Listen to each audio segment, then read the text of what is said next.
I was delighted to move to Rochester.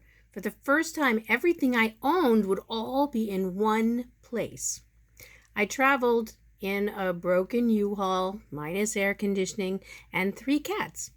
Within a week, I had a new job, new boyfriend, and I found a fabulous one-bedroom in a Victorian mansion at a fraction of any closet available in New York City. I had a big kitchen, not a walkthrough. I had a clawfoot tub, like my whole body could be submerged at the same time underwater. It was sunny and pretty, and even the cats were happy. I unpacked what I could and settled in for the night. But as I was drifting off, I heard wings flapping. Ugh, must be the pigeons in the attic, I said to myself. Well, the cats loved it. They were bouncing up and down on the bed in delight. Then in the dim light cast by a streetlight, I saw it.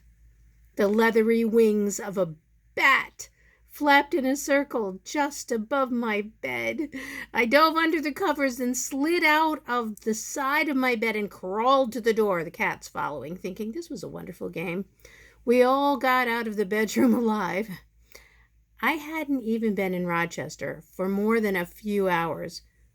Who could I call at 1 a.m.? I mean, not to mention, it was a bat! Back in New York City, I could deal with roaches, shootouts in the alley outside my window, even alligators in the sewers. But a bat? I had no resources for this, so I called my friend Roy in New York City. He knows everything. He looked it up and said, "Go on back in the room." I say, "Are you out of your mind?" That was my response, and we went back and forth in circles like that for a while. So I was to go back in, open a window, turn on the lights, and make noise, and supposedly the bat would leave out the open window on his own. Easy peasy.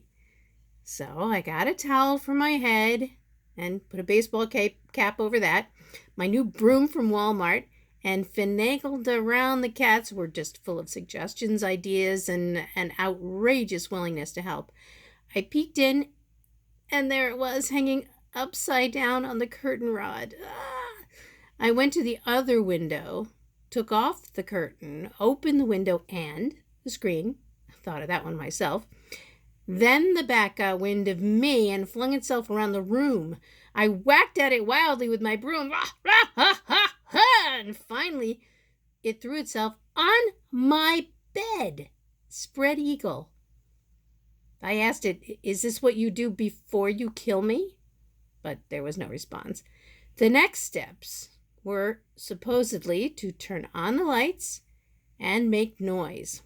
The cats were helping with that part by screaming in delight and flinging their little bodies against the door, trying to get back in the room to help me. The problem is the light switch was on the other side of the bed. I'd have to lean over Dracula to turn them on. But I had a bright idea. Use the broom handle. So I fenced my way across the room, and managed to hit the switch. The lights went on, the bat went nuts, and so did I, flailing around the room until I got him under the broom. I peeked, and his little yellow eyes and chittering teeth just freaked me out. I was now trapped with the bat under the broom. I couldn't reach the phone to call Roy. I couldn't open the door or turn on the light switch without releasing the bat. But that's when I noticed the dustpan attached to the handle of my brand new broom. Thank you, Walmart. I took off the dustpan, slid it under the bat, and threw everything, the pan, the broom, the bat, out the window, and watched as the bat flapped off into the moonlight. I moved in with my new boyfriend within a week. He's now my husband. There are rumors he paid the bat.